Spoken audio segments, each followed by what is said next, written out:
Gracias, Gemma, gracias, Claudia. Primero por contar con nosotros como representante del equipo que organiza el premio. Y como decía Gemma, no está de más recordar que la semana que viene se abre otra vez la convocatoria de la 6ª edición bianual del Premio de Intervención en el Patrimonio Arquitectónico, y que son 12 años, ¿no? Con lo cual estáis todos invitados a presentar vuestros trabajos y a obtener su máxima difusión. Bueno, no me lo habéis puesto fácil, digamos, ¿no? Este primero, porque es la primera mesa, ¿no? Con lo cual tengo que abrir fuego y ya lo he intentado antes, pero yo quería un poco también recuperar la ponencia de ayer de Albert Cucci, ¿no? Que nos lanzó una lanza muy bien lanzada, ¿no? Yo creo que se nos clavó a todos un poquito.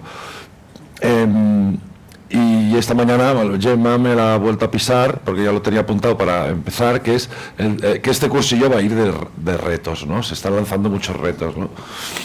Y yo creo que esto es un poco el tema de la mesa redonda, ¿no? Cómo podemos recuperar esos espacios de producción, ¿no? Con nuevos retos ahora, ¿no?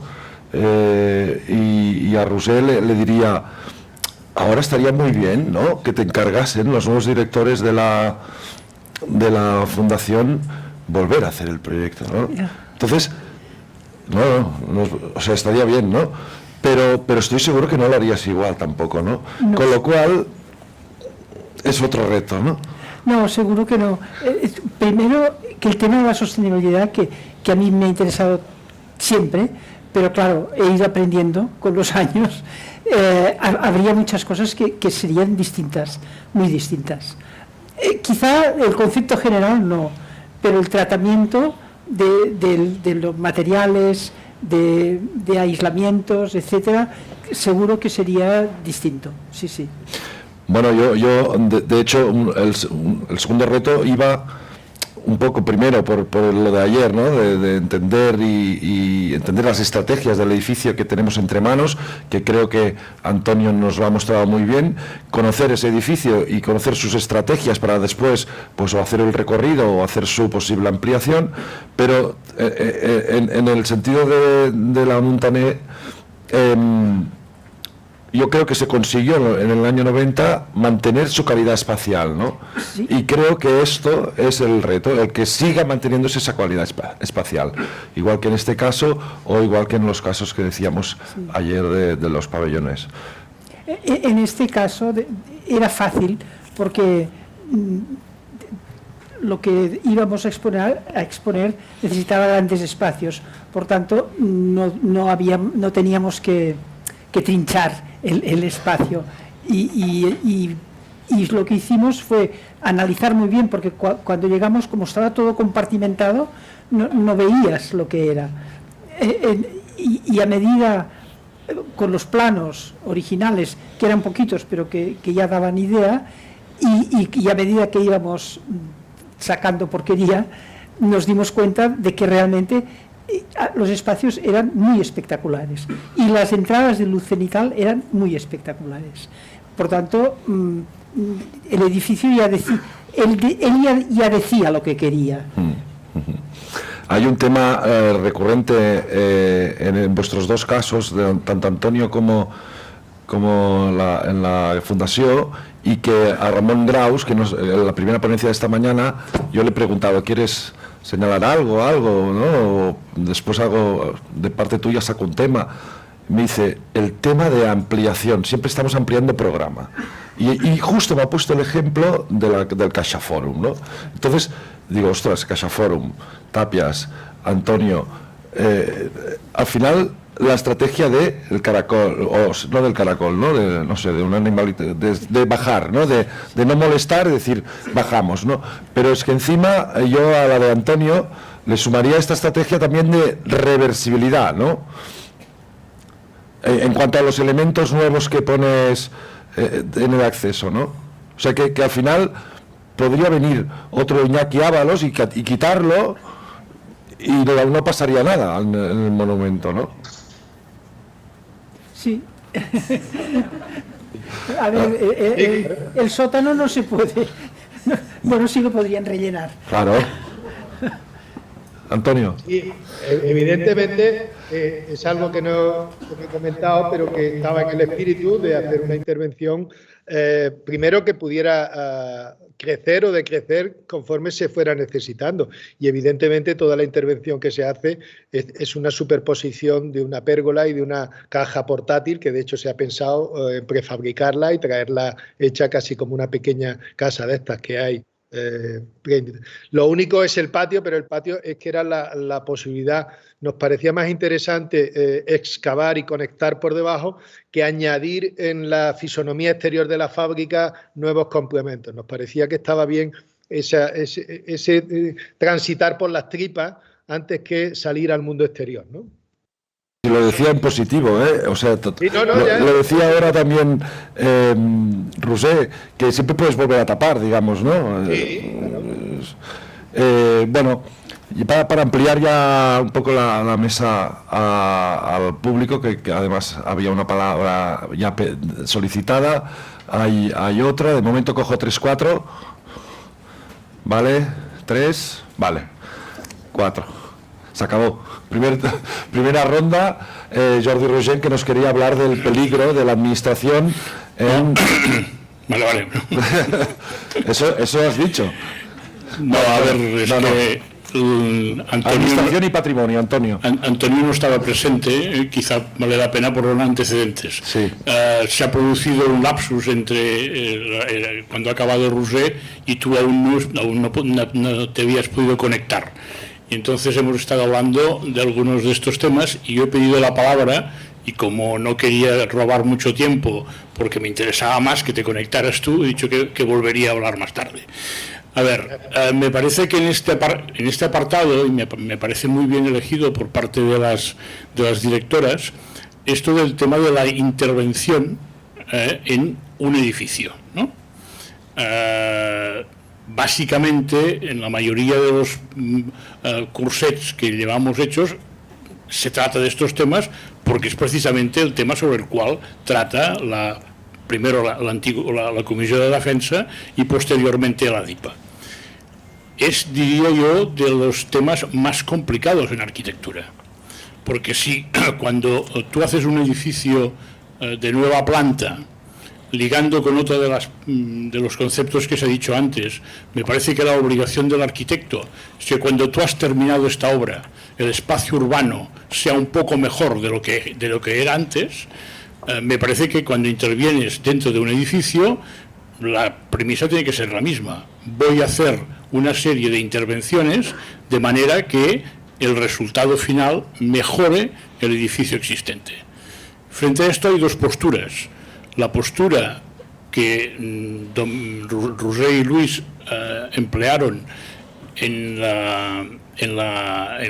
su intervención en la editorial Montaner y Simón, es decir, vamos a buscar, vamos a detectar aquellas virtudes que tenía este edificio y que con los años se han ido perdiendo, el tema de la luz, el tema de la compartimentación, etcétera, etcétera, y nosotros hacemos una intervención que cuando acabamos el edificio será un poco mejor de cómo nos lo hemos encontrado y por supuesto responde a las necesidades del año de su renovación. Tú has hablado del tema de el aire acondicionado. Además, estamos hablando de una intervención de hace 30 años, por lo tanto, con unas condiciones técnicas distintas, etc. Y hay otra postura que, como repetidamente se ha dicho, aparte de que ayer Toni Vilanova ya nos avisó de que no habláramos de esta sala, porque ya se hablará en su momento, pero como las mismas directoras han ido insistiendo y otros ponentes también, vuelvo a insistir, o la apuesto a decir, bueno, aquí estoy yo, y cuando se termine esta obra, quedará claro que el edificio o que esta sala no es de Busquets, sino que es de los arquitectos que han intervenido. Me parece muy bien la postura de Antonio respecto a su fábrica. Estás recuperando un edificio que se construyó para un uso muy concreto, que es el de una fábrica, y que ahora no va a servir para continuar siendo una fábrica, pero va a servir para explicar cómo funcionaba esta fábrica. Y esta postura que has dicho en tu conferencia y que además también en las primeras palabras de la mesa redonda, de alguna serie de intervenciones que en todo caso pueden ser reversibles, me parece que esto es uno de los principios que tienen que regir cualquier intervención en un edificio, si además está protegido, está catalogado. Y aquí es donde interviene la administración, y es la segunda parte de lo que yo había avanzado. ¿Estamos seguros que la administración quiere proteger el patrimonio en general? Y el arquitectónico en particular? Mi experiencia desde el año 71, que fue mi primera intervención en un edificio protegido, entonces no protegido, como era la presó de Mataró, hasta ahora puedo decir que dudo muchísimo de que la administración, aparte de que tengamos una constitución más buena o más mala, pero que dice que se tiene que velar por la cultura, el patrimonio, etcétera, esté con ganas de hacerlo. Los políticos van a la solución más fácil, pero esto era mucho más fácil dejar de lado unos arquitectos que habían hecho una intervención muy buena en la editorial Montaner y Simón, coger a un arquitecto de reconocido prestigio, ¿no?, y imponer que se aprobara aquella solución. Y lo digo porque yo tuve que hacer este informe por parte del ayuntamiento, con cero recolzament, cero apoyo por parte del alcalde, por parte del teniente de alcalde, por parte del concejal de Cultura, nulo apoyo por parte de la Generalitat. Y al final, bueno, cuando has pasado un momento malo tienes tendencia a olvidarlo y no podría recordar lo que dice exactamente mi informe, pero sí que se veía que era un compromiso como tantos otros informes tienen que hacer muchísimos compañeros que están en esta sala y que forman parte de la administración, pero que al final tienes que buscar no la solución mejor para el edificio, sino la mejor para que se pueda hacer una intervención y no haya más problemas. Y este es un tema que creo que se tendría que poner sobre la mesa, no sé si en un cursillo o en un fórum o en alguna intervención sobre este tema. Gracias. Yo creo que no tengo... Sí, yo creo, y ahora paso la palabra y luego comentamos así en más opiniones, digamos, pero en la administración me gustaría diferenciar el nivel técnico de los que trabajamos en la administración y el nivel político, ¿no? Entonces, el problema es cuando los políticos quieren hacer de técnico. Creo que esta tarde está un representante de la administración y mañana también, de dos administraciones, con lo cual el debate lo podemos mantener estos días. Segunda fila. ¿Quién en la segunda fila? Muchas gracias por vuestras intervenciones tan interesantes. Quisiera hacer una intervención respecto a la ocupación de los subsuelos, digamos, y decir una cosa que nunca he dicho en público, pero que es lo que yo pienso. Así como en la Fundación Tapies bajasteis para que se viera el edificio, otro edificio del que se ha hablado ahora, que es el de la Caixa Forum, se recupera el subsuelo para que este edificio pierda la memoria. Y pienso que esto es muy dramático y explica un poco lo que estáis aquí planteando, que es cómo se incorporan la tradición, o sea, la historia, la memoria que tiene un edificio con los nuevos usos o con las nuevas memorias, que es lo que hicisteis vosotros en la Fundación Tapies. Luego tengo una pregunta que a lo mejor no tiene sentido para Antonio, me vas a perdonar, pero nosotros que somos de tradición de fábricas textiles, no entiendo, me fascina esto de las 13 máquinas de vapor, porque, por ejemplo, en Olot hay una fábrica, que es la fábrica Olot en inglés, la fábrica Burés, que funciona, la fábrica enorme textil, que funciona textil con una sola máquina de vapor, y la Ibérica Mati Jouvet, que también es una fábrica inmensa, tiene una máquina de vapor. ¿Cómo era necesario 13 máquinas de vapor? me sorprende. Es decir, a lo mejor digo, quizá no es una pregunta pertinente porque no es el ámbito de la Asociación del Museo de la Ciencia y de la Técnica, pero, perdona, si no la pregunta, no respondes y ya está. No, te respondo. Tampoco mis conocimientos técnicos sobre la fábrica son elevados, pero sí decirte que está fragmentado el uso de cada elemento conectado a una máquina de vapor. Por ejemplo, el tren de molino tiene 2 trenes y cada uno de ellos tiene una máquina de vapor. La cinta tiene una máquina de vapor que la hace avanzar, la cinta de reparto. La nave cortadora tiene otra máquina de vapor que producía el primer cortado de las cañas. O sea que hay máquinas a cada una de las operaciones. No hay una máquina de vapor generalizada para el uso de todo. Sí hay una central de caldera fuera de este ámbito, pero luego lo que hay son máquinas de vapor de distintos tamaños a cada una de las funciones, ¿no? Y por eso hay 11 funcionando. La pena es que algunas de ellas, cuando se desmontaron, se utilizaron para reponer en otras fábricas de la costa, y entonces han desaparecido algunas.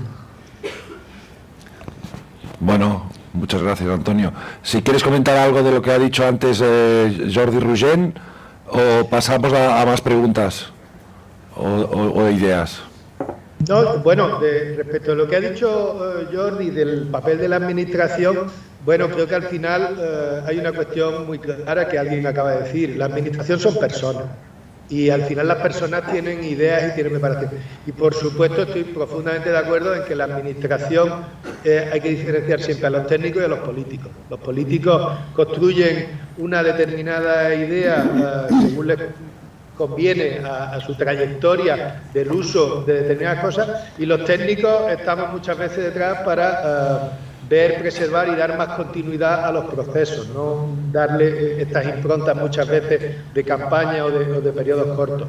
Pero al final la administración son las personas. Es que yo hablar de la administración como un ente global me parece que siempre perdemos oportunidades. Yo me he encontrado, llevo muchos años trabajando con la administración, el 70% de mi trabajo ha sido obra pública, y me he encontrado de todo, y he tenido que tener batallas descomunales con algunos compañeros, y al revés, me he encontrado unos apoyos realmente importantes. Yo creo que la administración la forma personas y por tanto la forma la diversidad. Muy bien. Damos a un par de preguntas más que están pedidas.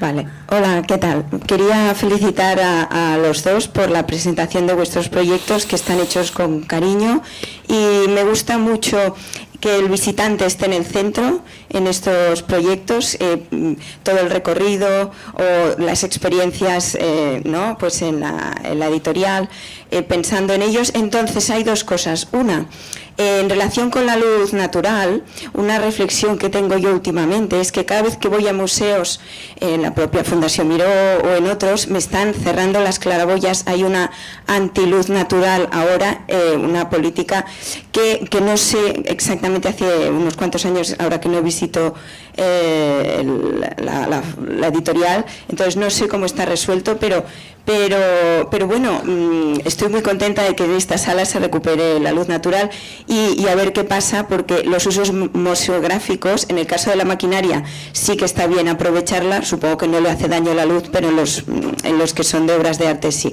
Entonces, bueno, ahí tenemos que ver, porque algunos edificios que se concibieron para que luzca las obras de arte con luz natural, ahora se están tapando todos, ¿no? Entonces, ahí nos tenemos que replantear las cosas. Quería felicitar a la decisión de cambiar, si no estaba cómodo con BIM, pasar otra vez a los planos, pero supongo que todo esto lo hizo a partir de la maqueta digitalizada, que se hacen secciones muy buenas, y por eso pudo sacar esa expresión gráfica de esos planos de alzados y secciones. Pero en este sentido le quería decir, y recojo la respuesta, le doy respuesta a lo que ha dicho Gemma, que con BIM hay dos tipos de programas: los que trabajan con piezas de Lego, que serían los que a lo mejor le hicieron sentir a usted incómodo, no sé qué es este ruido, y otro que son los que trabajan con plastelina, que son los que yo creo que tenemos que tomar para trabajar en el patrimonio. Pues sería un SketchUp, un Blender, un Rhino, con lo que se ha levantado la Sagrada Familia y se ha hecho muy bien y se han modelado todas las piezas. Lo que pasa es que hay que estar cómodo con las herramientas, y la decisión interesante y sabia es: yo tengo que estar cómodo, me voy a mi herramienta para buscar mi máxima expresión gráfica, que es lo que hacía Lluís Domènech y Montaner en lo que hemos visto esta mañana, ¿no? Que todos los planos, todas las perspectivas, todo es exquisito, y lo que nosotros generamos tiene que ser exquisito, y si no estamos cómodos con esa herramienta, pues vamos a una en la que estemos cómodos. Pero sí, con BIM se puede hacer patrimonio, porque la digitalización es lo que hubiera hecho también Lluís Domènech si estuviera ahora actualmente aquí. Gracias. Muchas gracias. Si me permitís, Pau, Marc, comentario. sí, adelante. Vamos a ver, yo creo que hay que aclarar varias cosas. Lo primero que nosotros dijimos es que, evidentemente, antes de hacer el BIM, lo adecuado hubiera sido ordenar y al menos extraer todo lo que había contaminando por medio, escaleras, volcadas, todo tipo de elementos, ¿no?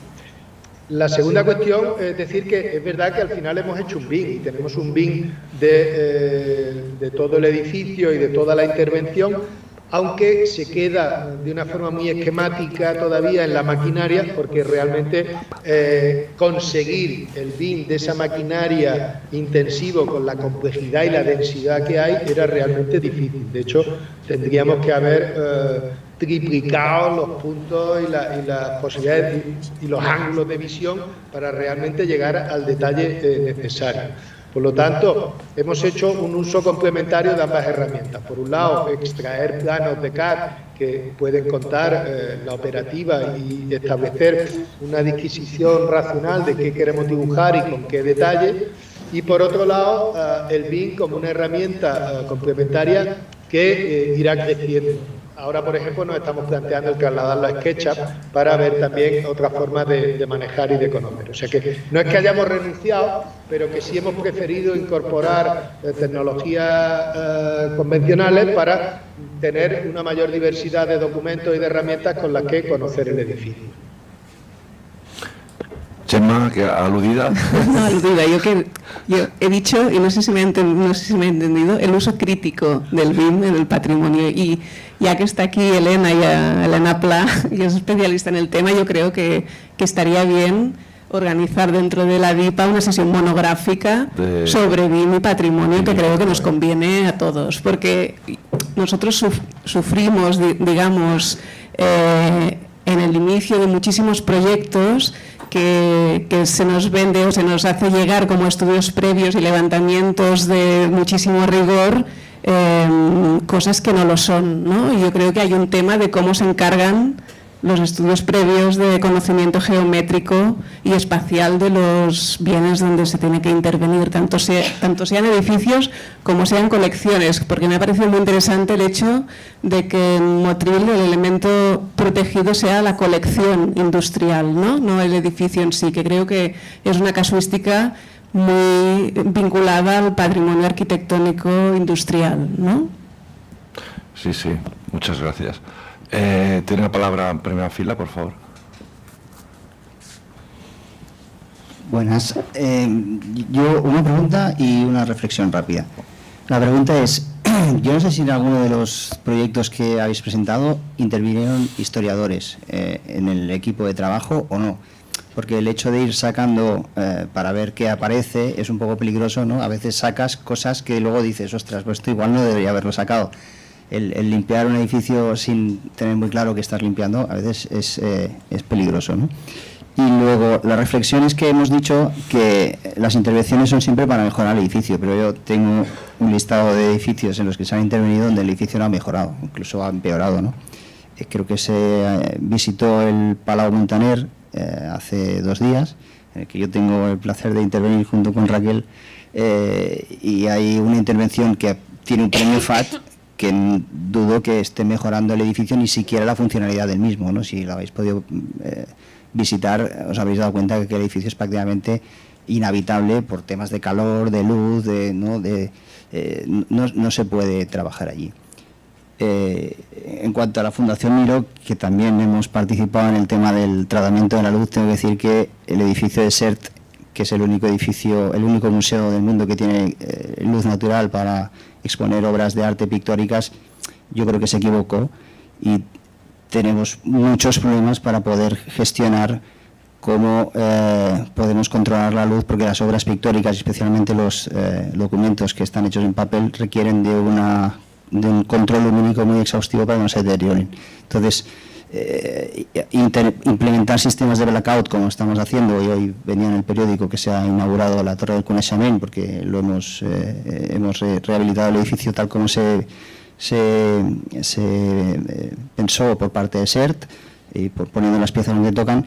Es incompatible el acceso de luz natural con el mantenimiento ni de las pinturas ni de los elementos que son en papel.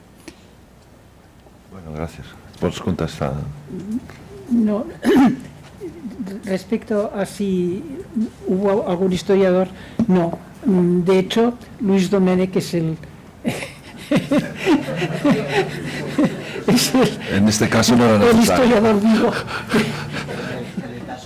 En el caso de Antonio de Motril. Sí, bueno, en nuestro caso quizás haya olvidado decir que había una documentación histórica de estudio sobre la fábrica bastante exhaustiva, y que realmente donde nos encontrábamos más complejidad era en la comprensión y conocimiento de toda la maquinaria. Para eso sí hemos contado con un profesor de la Escuela de Arquitectura, ya longevo, pero con una formación brutal, del que su propio padre intervino en algunas de las reformas de las fábricas a mitad del siglo XX, y que sí que nos explicó con detalle pormenorizado todo el funcionamiento de los componentes ahí existentes, ¿no? La parte histórica estaba elaborada previamente, y ahora lo que sí estamos insistiendo, que no lo hemos conseguido completamente, es el tener mayor información, aunque hemos encontrado los planos originales del montaje de la fábrica, pero son un poco a gran escala. Estamos buscando la máxima información para ver cómo podemos recolocar determinadas cosas, y evidentemente hemos solicitado una dirección técnica específica en esos trabajos de alguien con los conocimientos técnicos adecuados, ¿no? Yo creo que sí, un poco todos los que estamos aquí. Aquí tenía... ahora lanzo otra ronda de palabras. A ver, una. ¿Alguien más para ir apuntando? Gracias. Endavant. Sí. Con atención, Antonio, voy a hacer mi intervención en castellano. No, hay un tema que es difícil de solucionar, que es que cuando hablamos de historiadores siempre nos imaginamos al que estudia la historia muy anterior a la intervención del edificio.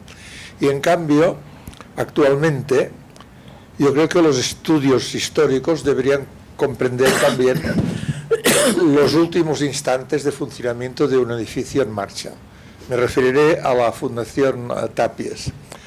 Tàpies quería su casa, quería un sitio para tener allí su estudio, sus cuadros, y él pidió expresamente que este ámbito de la Montaner Simón fuera un ámbito muy silencioso, muy cerrado en sí mismo, muy ensimismado, porque a él, que era el que al ayuntamiento le había cedido el edificio, le interesaba vivir de esta manera. Entonces, ¿qué ha pasado? Que lógicamente el arte ha experimentado unos cambios tan brutales que las intervenciones relativamente recientes han tenido que ser modificadas por este cambio perdón. Exacto.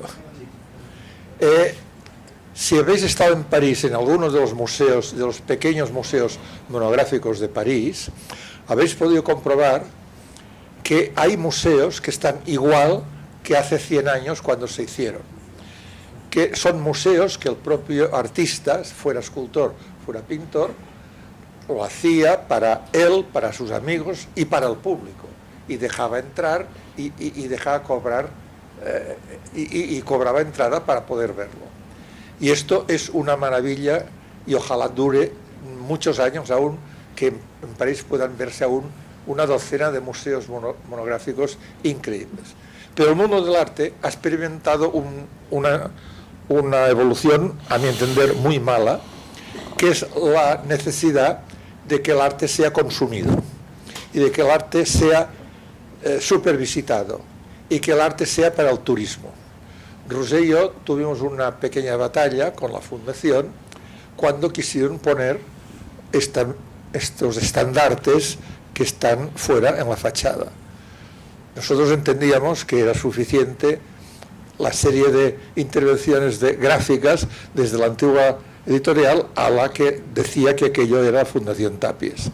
Para mayor abundamiento, la intervención de Antoni Tapies en el Núvol y Cadira era el emblema, era el anuncio de lo que se estaba haciendo allí dentro. Aquello no era un edificio antiguo, era un edificio moderno, de arte moderno. Pero insistieron en el tema de los estandartes. Y yo creo que esto ha modificado nuestra manera de ver el arte. Los museos solo persiguen el número de entradas por año. Todo se cuenta en función de los visitantes. Si se pueden machacar exposiciones temporales una detrás de otra, mucho mejor. Y yo creo que esto hay que ponerlo en la propia historia. Y los historiadores de ahora tendrían que poder asesorar a los arquitectos que intervienen en el patrimonio respecto a esta evolución que ha sufrido el mundo del arte. Gracias. Bien, ¿algún comentario, algún crítico de arte? ¿La sala? ¿No? Bueno, yo quería sacar como algún otro tema más de Domènech. Tenemos tiempo, ¿no? Me ha gustado mucho una frase que ha dicho Ramón en la primera conferencia hoy, bueno, leyendo a Domènech.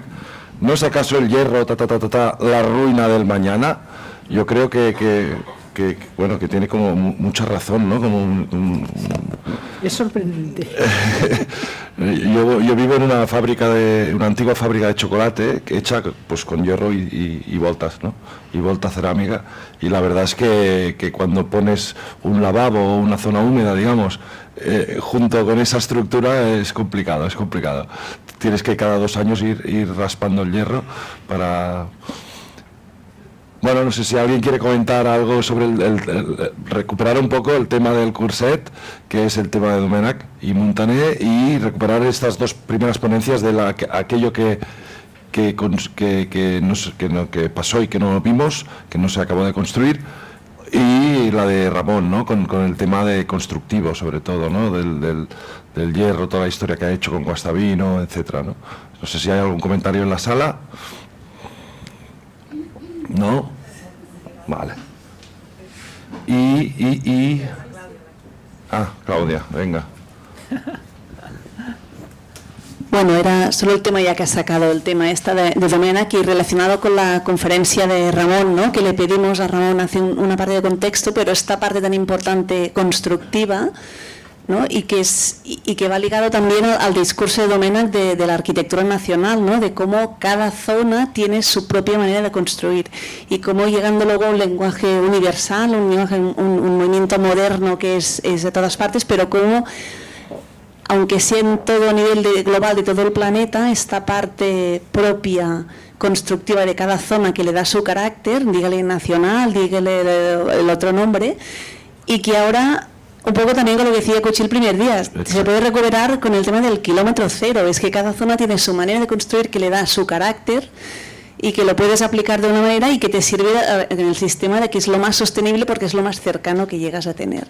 Y que Domènech, como ha comentado Ramón, pues es un gran exponente, aunque tiene toda esta cultura europea, ¿no? Que la que queríamos transmitir un poco en el Curset, de ver todas estas influencias que él las coge, las recoge, las transforma y las aplica en su arquitectura, pero siempre enraizado con la tradición local que tiene, y en esta parte, lo que ha comentado muy bien Ramón, de la parte constructiva que le hace crear una arquitectura mezclando todos estos temas. De hecho, es este sistema constructivo también que permite hablar de este tema, ¿no? De espacios de producción como Moncuní en Terrassa, etcétera, cuando aparece precisamente este tema de poder hacer grandes espacios abiertos, iba a decir, diáfanos, pero con pilarcitos, para textiles en Sabadell, en Terrassa, etcétera, ¿no? Todo este momento que la fábrica empieza a crecer en planta, ¿no? En pisos. Vale, yo tenía otro tema, que este era por si no salía en la mesa, sobre los espacios de producción. Digamos que, haciendo un poco última historia reciente, nos hemos pasado de espacios de producción que han pasado a centros de arte, ¿no? La Montaner y Simón, por ejemplo, o espacios museográficos como la Fábrica Moncuní y la Terrassa, el Museo de la Ciencia y la Técnica, espacios de producción que se han abierto como exposición de sí mismos, ¿no? Sería el caso de Motril, entiendo, y otros muchos casos donde es difícil incorporar otro uso por muchas casuísticas, ¿no? O porque realmente el elemento industrial de, ¿no? de producción, la maquinaria, etcétera, tiene un valor que merece la pena, ¿no? Recuperar para poder transmitir y explicar estos casos. Pero ahora tenemos... Mi pregunta es, ¿todos los espacios productivos tienen que utilizarse para usos culturales? ¿Hay otros usos posibles? Ahora estamos abriendo a espacios de producción, coworkings, ¿no? Para decir la palabra de moda, aunque no me gusta, ¿no? Espacios de trabajo compartido. Hemos visto, haciendo un poco de investigación sobre casos para este curso, espacios de producción que se recuperan para nueva producción actual, o sea, estamos recuperando espacios, ¿no? Espacios productivos que habíamos externalizado, ¿no? A otras latitudes. Ahora ¿no? Estamos recuperando estos espacios a nuestros centros de ciudades o zonas perimetrales. ¿Qué usos qué usos se nos pueden ocurrir ahora que pueden asumir en esta tesitura que estamos hablando ahora, ¿no? De la mínima intervención y de intentar no climatizar, ¿no? Que me parece un tema muy actual, ¿eh? Antonio, ¿cómo lo ves? Hombre, yo creo que aquí el debate, evidentemente, como ha dicho ella, se segregan dos cuestiones. Contenedores y contenido. El mío es un proyecto en el que lo que está valorado es el contenido y, por lo tanto, difícil es reutilizar el edificio en otros usos, aunque sí se han planteado la posibilidad de que los espacios externos sean bastante versátiles y permitan bastante actividad. Yo creo que en la reutilización de edificios tenemos una tradición ya inmensa y a mí me parece que en estos países nuestros occidentales, donde la abundancia de patrimonio es descomunal, el reuso es siempre una opción, el reuso con diversidad de posibilidades, desde habitar hasta trabajar o producir. La cuestión al final es el respeto sobre el bien, ¿no? La cuestión es que el reuso no caiga en la pérdida del valor, el reuso no acabe crucificando el espacio, pues por ejemplo, fragmentándolo en cientos de vivienditas de VPO, ¿no? Como hemos visto algún caso, ¿no? Sino que el reuso mantenga o sea capaz de a esa atmósfera darle una nueva vida. Yo creo que ahí hay un debate muy amplio en el que hay mucha experiencia desde mediados del siglo XX y que seguirá dándonos muchas posibilidades de hablar, de ver y de trabajar. Pero al final se trata de darle a los lugares una cualidad y un reuso, intentando muchas veces que esa atmósfera que les dio sentido no acabe de perderse el todo. También es verdad que hay que valorar y las valoraciones son muy diversas. Hay grandes elementos y de gran calidad y elementos más sencillos, más básicos, ¿no? Al final los espacios industriales tienen la cualidad siempre del tamaño, ¿no? De grandes dimensiones con muchas posibilidades, ¿no?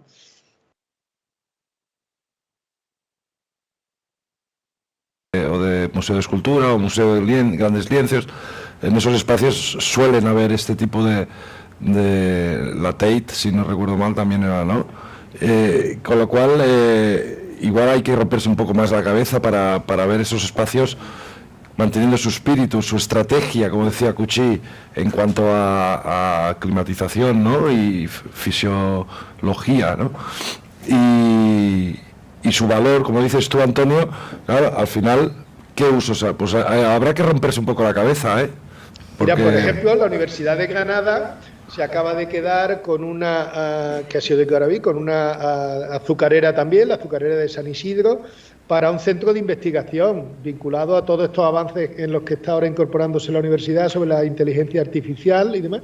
Y va a montar un centro de investigación con diversidad de usos, pero un gran equipamiento de investigación, y me parece que es un uso realmente sugerente, ¿no?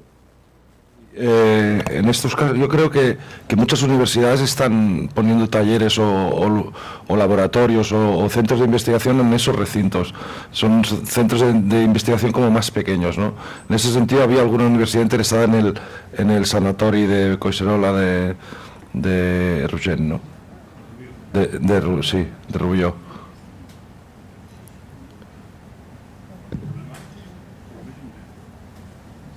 A ver, Jordi. A ver, los años de experiencia dan la ventaja de poder ver cómo ha ido cambiando todo esto. De cargarnos la gran mayoría de edificios patrimonialmente interesantes, a que la gente, la sociedad y como tal los políticos y después los técnicos aceptaran que estos edificios, aparte de tener un valor como recuerdo de nuestro pasado, tienen un valor para poder ser reutilizados, pasamos a que algunos edificios patrimoniales se conservaban.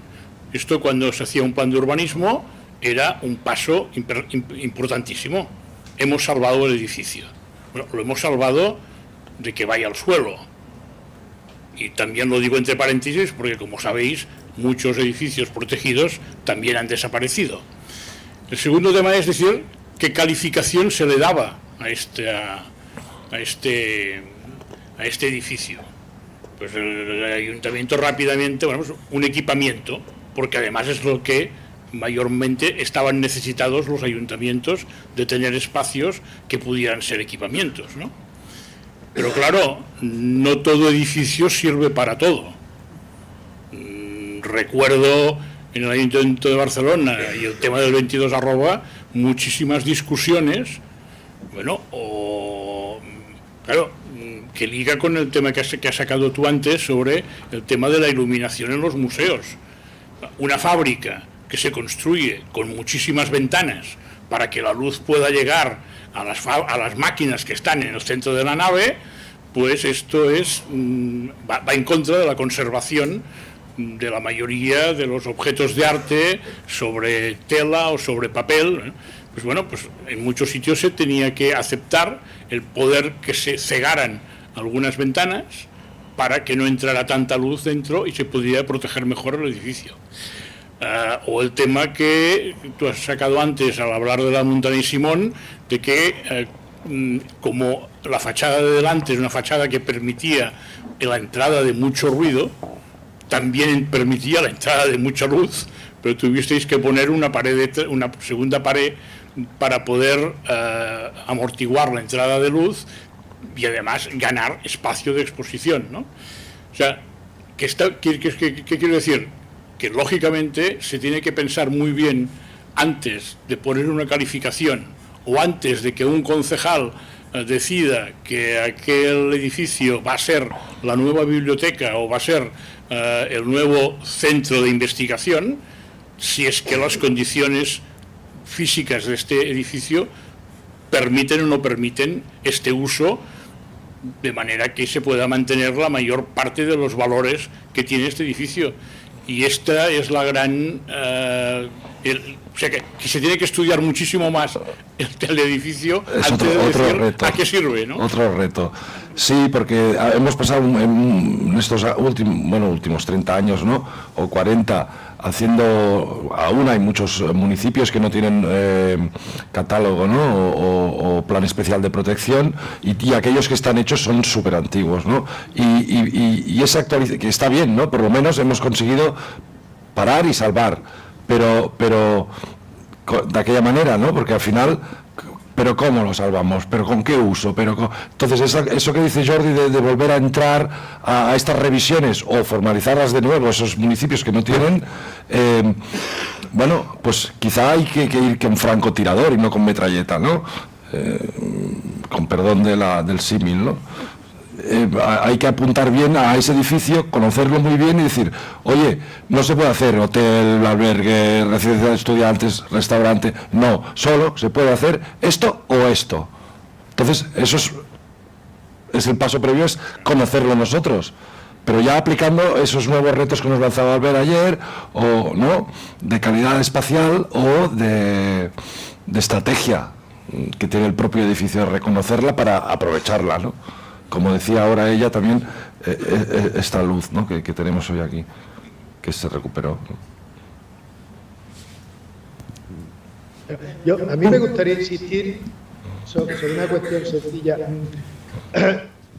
En España tenemos una cantidad de patrimonio brutal y tenemos que ser imaginativos y tenemos que buscar nuevos usos.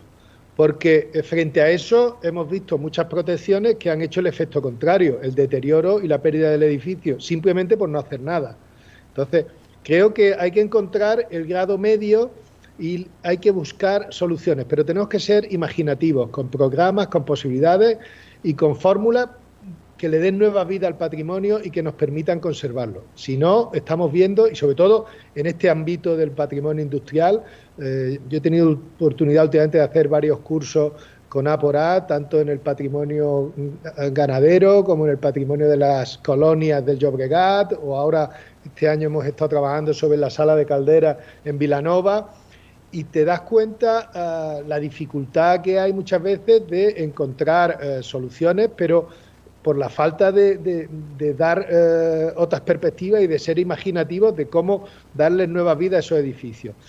Porque tampoco podemos tener un país atiborrado de museos, muchos de ellos sin mucho sentido y sin nula capacidad de atracción al público, ¿no?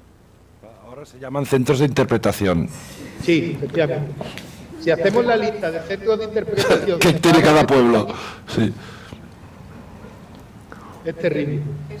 Bueno, con un estudio que hicimos en el estudio sobre un análisis de cómo se hacía la protección o qué sistemas o mecanismos de protección a nivel europeo existían en este momento de cara a plantear una posible revisión de catálogo de Barcelona, que ya veremos, ¿no? Había un caso que nos pareció muy interesante en los Países Bajos. Esta tarde igual, como tenemos una conferenciante, podemos preguntar, que hay una línea de subvenciones estatales destinada a edificios que no son viviendas, o sea, por tanto, todo este catálogo de edificios, molinos, fábricas, espacios de producción, iglesias, donde la subvención va para hacer una primera intervención de protección de agua y viento para que no se estropee, ¿no? O sea, para limitar los daños de exposición a la intemperie. Esta es la primera, y si has conseguido la primera, tienes una segunda subvención que va destinada a hacer un estudio de viabilidad de posibles usos. Y me pareció muy inteligente porque primero se gasta, ¿no? Hay una estrategia también de cómo invertir el dinero de manera que sea eficaz, ¿no? Y abrir el abanico y no encontrarse, ¿no?, entre la espada y la pared de que te toca esto, ¿no? Vale la pena igual invertir en un inicio una pequeña cantidad en relación con lo que cuesta, ¿no?, cualquier intervención, todos somos conscientes. Vale la pena igual dedicar esta cantidad en un momento inicial y para esto, pensar, ¿no? Pensar, imaginar y calibrar ¿no?, los pros y contras de según qué cosas, con los costes, ¿no?, asociados y con quién puede asumirlos, ¿no? Me parece que era un caso interesante. Sí, porque además esto en el fondo se pide, o los que nos dedicamos a esto lo hacemos igualmente antes. O sea que igualmente lo hacemos gratis, ¿no? Con lo cual debería ser de ponerlo en valor, este trabajo de investigación previa, ¿no? ¿Algún comentario por aquí? ¿No? ¿Tenemos hambre? Mira, yo, para terminar, quería... Aquí, perdona. Sí, no, como has dicho, un comentario. Completando esto, yo creo que el primer trabajo, el primer proyecto es decidir el uso. Exacto. Es decir, tenemos que procedimentar esto en los mecanismos de proyecto y ya está, que esté procedimentado, que esté cubierto por los recursos y es que Y también otro gran trabajo es digitalizarlo y hacer un buen trabajo de digitalización para que el proyectista pueda expresarse, porque si no el proyectista lo tiene que tener todo, el uso, el digital, todo es que haces la voltereta, bueno, la acrobacia entera en un solo movimiento, y es tan complejo que no se puede. Y luego otra cosa, para acabar ya, que tenemos que entender los arquitectos que si queremos que se decida en algún sentido, hay que elevarse al nivel de los políticos, porque nuestras decisiones siempre serán técnicas y siempre por encima de las técnicas están las políticas, y ya está.